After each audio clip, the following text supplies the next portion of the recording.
What's up and welcome back to John Stark, MyMovieGuy.com, your favorite blind film critic. Tis the reason for the season, bitches. This is Christmas Eve in Miller's Point, aka a Sundance Christmas, aka IFC Presents Christmas.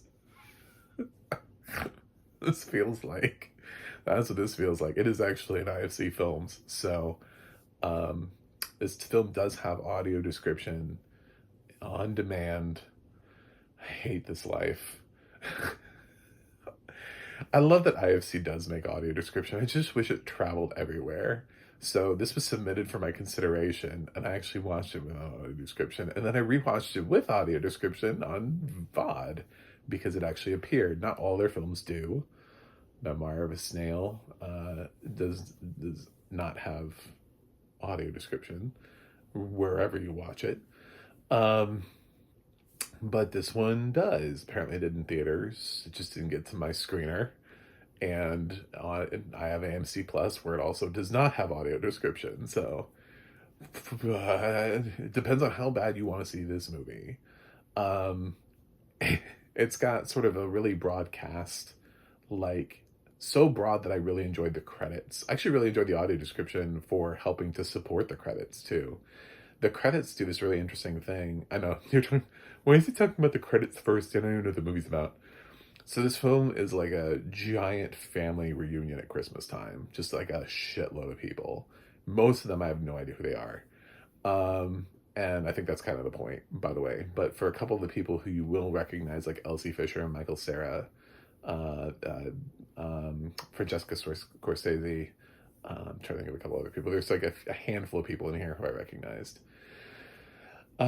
They also sort of appear in the credits, but the credits do this thing where great for sighted people, but also great for um, you know, us too, because it goes through and it says, you know, Elsie Fisher as blank, and then it's like a shot of her waving at the camera, Michael Cera as blank, and it's a shot of him waving as. So I mean, like sometimes we don't get credits. We get somebody who says credits if we're lucky. Sometimes I've just had the audio description just stop, and then credits roll. I've heard credits roll too, but a lot of times we don't get the cast. And here, because they're doing something interesting visually, it supports the audio description needing to tell you who the entire cast is, which I thought was really great, instead of just tapping on and being like, I don't know who these people are.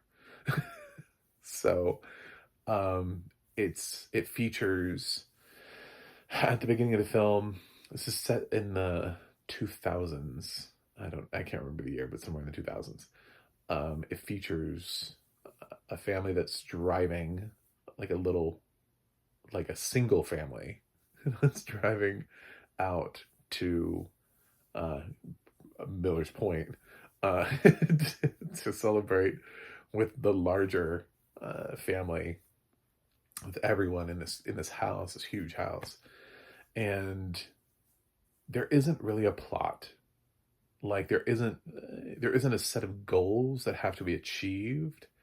This is almost like, I was thinking this year, and I didn't say it in my Nickel Boys review, but I was like, I wonder, maybe because I'm blind, I haven't had the opportunity to experience this before, because as VR was happening and becoming a thing, it was a little expensive right at the beginning, and now like a lot of people have VR.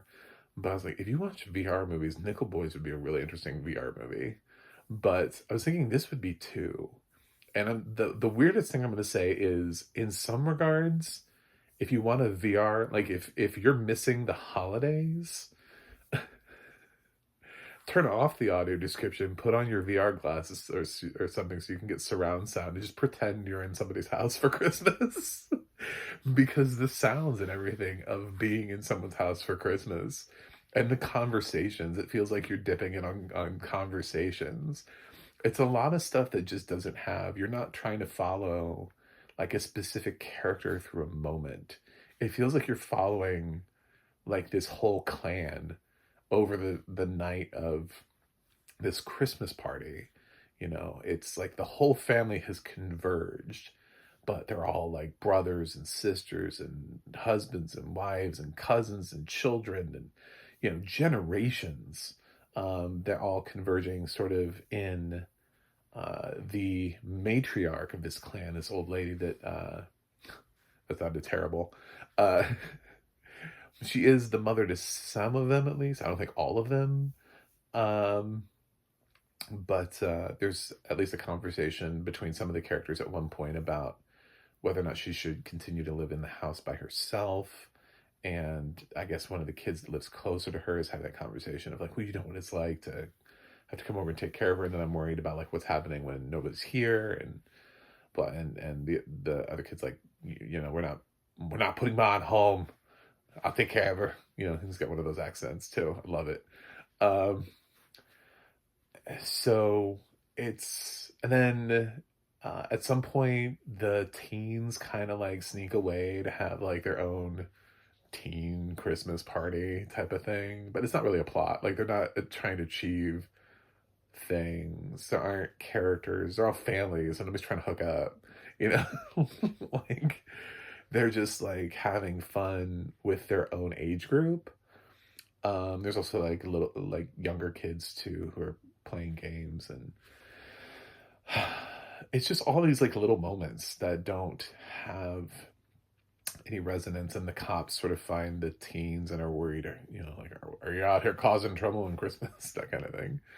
Um, so yeah, it's a very interesting movie, and why I said that it feels like the Sundance Christmas or an IFC Christmas or whatever is because it feels like an independent film look at Christmas. It feels like the most the because it doesn't really have a singular plot. Like there aren't characters who have objectives and goals to achieve. There isn't like one person. There's no narrator over this. It's like I remember the Christmas of my when I was 15 in 2005. Looking back on those times, you know, it's nothing like that. It's just a family that drives over to Christmas, and you're like, okay, well, maybe this is the main family. I would say, arguably, the daughter of that, kind of, you follow her maybe the most. But this cast is so broad and so expansive that once they start getting into their conversations and going into different rooms, and as you get introduced to more of them, film kind of loses any sort of semblance of who is the lead. She kind of is a little bit more of the lead. I think that's Francesco Scorsese's part, but maybe not. I don't know. This film sort of is just it's almost like an experience. It's like, have you experienced a family Christmas, and does this live up to your expectations? It's it's like a filmmaker is really trying to capture the magic that they had going to their family's Christmas all those years.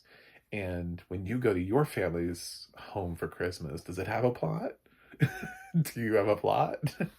So it's some people won't like this because they'll be bored by it because it doesn't have your typical three act structure, because it doesn't have but I think there's something so almost uniquely captivating about doing this with a holiday film. For people who put on those fake fireplaces on their TV screens because they're trying to create that log moment, because they live in a house or whatever, or they live in a climate where they, you know, can't have a fire in their house, so they want that nostalgic feel. And I think what Christmas Eve and Miller's Point does is for people who maybe are too far from their family for Christmas, it gives you that feeling without the Christmas gags and the jokes and the silliness and the random humor and Santa showing up out of nowhere, and it being made for little kids, or it being too raunchy to be accessible for everybody. Like this sort of aims broadly, and it aims at people who just want to reminisce on what it was like to have Christmas with the whole family, to just show up someplace and to just see a whole bunch of people you see once a year. And when you have a big family like that, and for people who maybe aren't traveling for some reason, or are uh, away from their families or whatever, I think they'll find this really resonant more than others. This will work for some people and won't work for others. I'm intrigued by it. It's not my favorite film of the year, but I very much respect it for what it is, and for it being sort of like the it's an anti-holiday movie, but it's also at the same time not. You know, it does, just because it doesn't follow the usual tropes of every other holiday that's movie that's come before, it doesn't necessarily mean it's not a holiday movie. It might be the best one. You know, just because Chevy Chase isn't falling off the roof doesn't mean it's not. You know, it's, I mean, those are great movies to watch, but this is actually sort of really trying to capture the experience of being with family at Christmas. So the audio description here has a tall order, because again, this cast is huge. There are so many people in this house, like it should break fire code. So, um, I kept wondering. That was the one thing that was like the audio description didn't quite give me, is I was like, how big is this house? How big is this house? Because it felt like a clown car full of people, you know, just like, good God. Especially when you watch the credits again at the end, you're like, all of these people were in there? Now, the cops were not, but I mean, like, basically, other than cops, like, everybody else in the cast, I think, was in that house at one point. So, that's a lot of people. That's a lot of people. Uh, yeah, there's a lot of people in this cast. So, um, and since we're introduced to them, obviously we don't learn their names all off bat. And I think the film has to start making choices too, and just assigning names, because I don't even think everybody's name was used.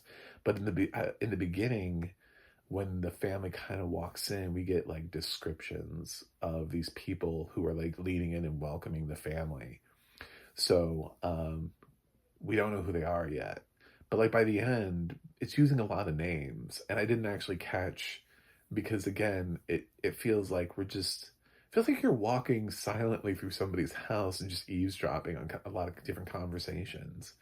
And but it becomes a little bit harder to keep that feel when the teens separate, because they actually like leave the house and go have fun outside. So yeah, it's sort of, as the night progresses, people don't all like hang out in the same room. But for a while there, it's like, I don't know who all you people are. And certainly, um, it certainly is an experience. That's what I was saying. Like, if you have some sort of VR headset or something, I think it would be kind of an interesting experience to put yourself like in the middle of a Christmas party, and you're like, I think this isn't my family, but fuck it, you know, let's, let's just go around this party. I don't know. Um, yeah. Uh, I'm gonna give Christmas Eve and Mother's Point. I'm gonna give it a B. I would give it a much lower grade without audio description, because it's really hard to follow. But with audio description, again, it's not a Christmas classic in the way that I want to watch this all the time. But it was such an interesting and unique experience that I would definitely not stop anybody from watching it. But I would also caution people who just only want to watch things like Home Alone, that maybe this isn't for you. But if you sort of enjoy how filmmakers take risks and do things that are different, I think Christmas Eve on Miller's Point might be something. You might find it slow too. I don't know. I think everybody's gonna have a very different experience with this, and I think it's gonna be tied a lot into your own nostalgia about how you had your own Christmases. So that's it. Thanks for watching. Thanks for subscribing, and I'll see you guys on the other side.